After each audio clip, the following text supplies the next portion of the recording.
Well met, explorers. Welcome to week 9, titled, What is the Bible? How can an ancient book be worth our time today? If you're new here, you might want to check out previous weeks before continuing, as I may mention or refer to earlier videos. This week, I found myself curious about some things surrounding the Bible, and I have to admit I'm still surprised at what I'm learning for the first time as I record these videos. It's a reminder how I may never learn everything there is to know, but it doesn't mean I should stop looking. The Bible is not just one book, but a collection of books divided into two parts: the Old Testament, which came before Jesus, and the New Testament, which covers the life of Jesus and after. It includes various styles such as history, law, poetry, prophecy, and letters. It was written by prophets, kings, fishermen, and scholars across centuries. That's quite the mix. Remember, our faith is a lifelong journey where we grow as we learn more. We might encounter our own doubts or those of others.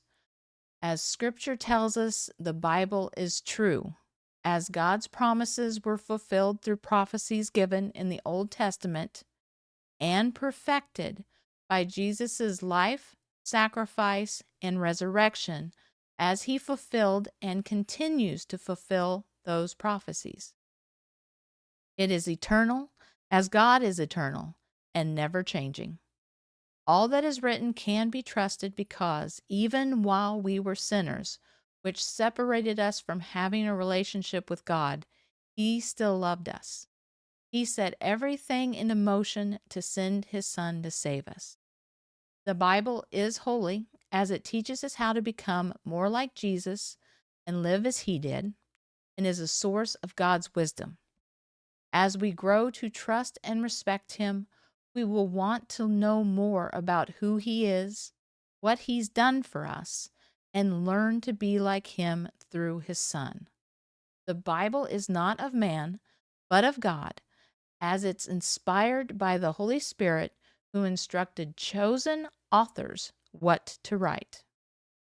Even today, it is alive and active. We can see and feel the difference it can make in ourselves and others as we choose to let it guide and empower our lives. But don't take my word on it. Over the next week, look into what I've said for yourself and ask the Holy Spirit to guide you. If you're comfortable, please share your questions and thoughts in the comments. There's always the possibility to have a further discussion. As we seek the kingdom and share this quest, each and every one of you are welcome here, and so are any doubts, frustrations, or concerns you might have. I appreciate you taking the time to watch as we explore this journey together.